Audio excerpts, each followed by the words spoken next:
Hey, Wild Kingdom!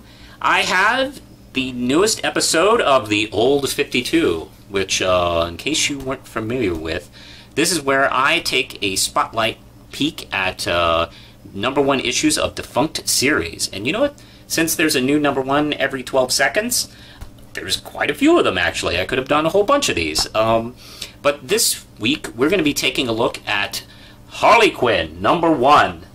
And I'm reviewing from the trade. I do have the individual single issue, but I'm too lazy to dig it out of my collection, so I'm reading from my wife's trade paperback copy. The cover actually is very similar to this, actually. There's not much really difference. They use the same cover.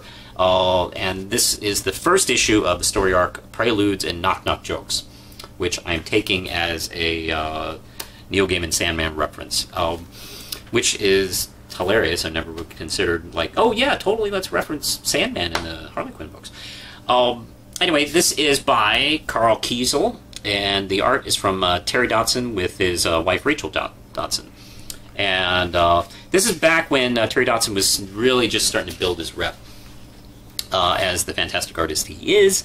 Matter of fact, he's really versatile because there are portions of the art where he goes back and forth from his style to kind of a Bruce Timm style. The first scene where Harley breaks in, she breaks into the Arkham Asylum to get Joker out, disguised as Poison Ivy, and then does a quick change as herself and breaks Joker out. And it's all done in Bruce Timm style. There's even a brief panel later in the issue, just one panel, where Harley confronts Joker, and when he says he's sorry and she's forgiving of him, it goes right back to Bruce Timm style, which I think is a really nice, clever touch. Essentially, this issue deals with her breaking him out one more time. He's injured, and she's kind of getting him started. Meanwhile, there's this rich guy opening up a theme park in Gotham, which uses a lot of the local color, let's just say. You know, people parading around dressed up as Batman and his villains, and even rides designed based on the characters. Boy, it sure is not inviting trouble or anything like that. This rich guy is also, by the way, named Mr. Happy. His last name is H-A-P-P-I or something like that. I think his name's Harry Happy, so that's supposed to be his real name, so everyone goes around calling him Mr. Happy, like what you used to call guys' penises in the 90s. But anyway, I guess, whatever. So, this, of course, draws Joker's attention, because, you know, hey, he's not getting a cut of the action. You don't, like, just copyright his image and just use it. Joker is basically YouTube with body count.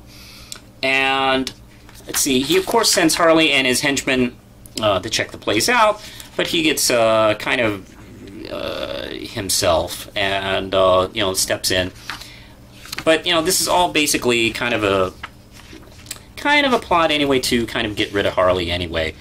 He seems to have grown tired of her, which, I'll be honest, I'm not quite, I don't know, I'm not quite, I don't know, I've never been one of the opinion that Joker could all the way kill her, which might sound odd, because he kills everybody.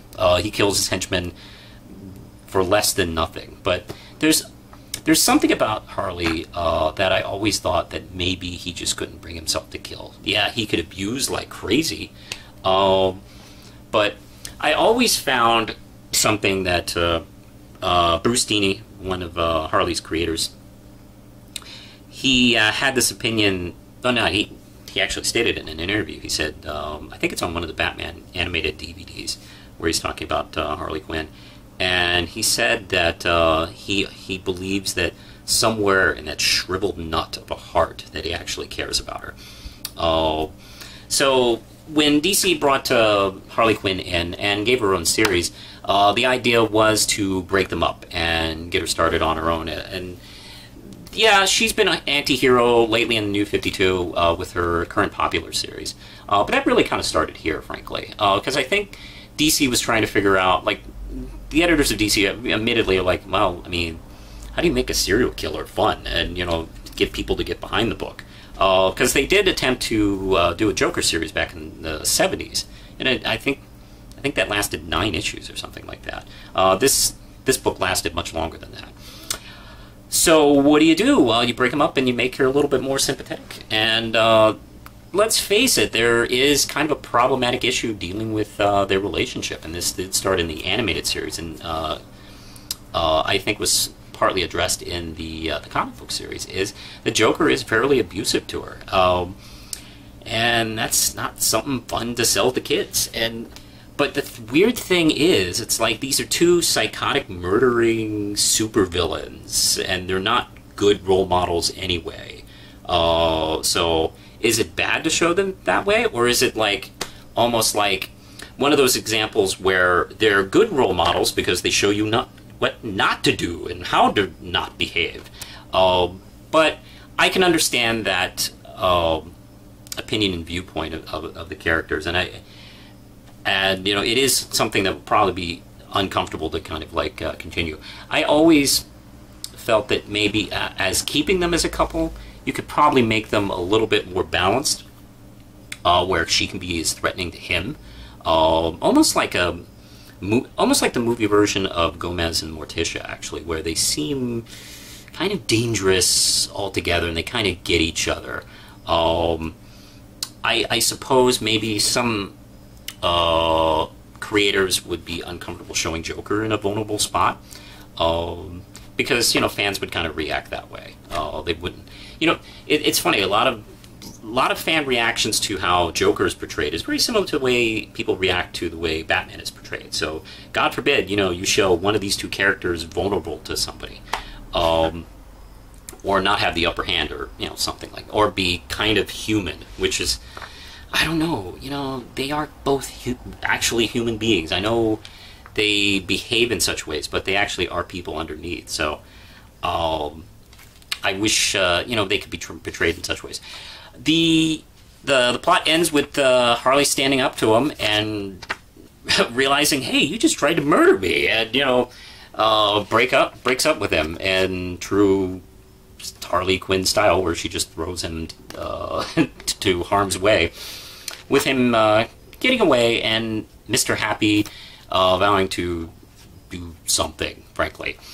Well, that starts our series, and it's pretty fun, pretty exciting. The art is just eye-catching and beautiful. Carl Kiesel, I think, is a highly underrated writer. I think he's a fun, good superhero, supervillain writer with a lot of talent. I might talk more about him in the future, in future videos, because I think he's done some pretty good work that I just don't think gets noticed and talked about. But this one's really fun. If you're digging the current New 52, I don't even know if they call it that anymore, but the New 52 Harley Quinn, hi, and you haven't checked this out, I don't know what your problem is, because this is really good. This is solid entertainment. This is solid, good entertainment, kids. I think that's it for now. Hey, you can support me, Justin Cristelli, at my Patreon. Red Knight is a comic that I make, and you can actually purchase the trade paperback and selected issues, all at the links below. And my wife, she makes stuff, so I'll post her Patreon below as well. I think that's it for the moment, so push the button, Lindsay.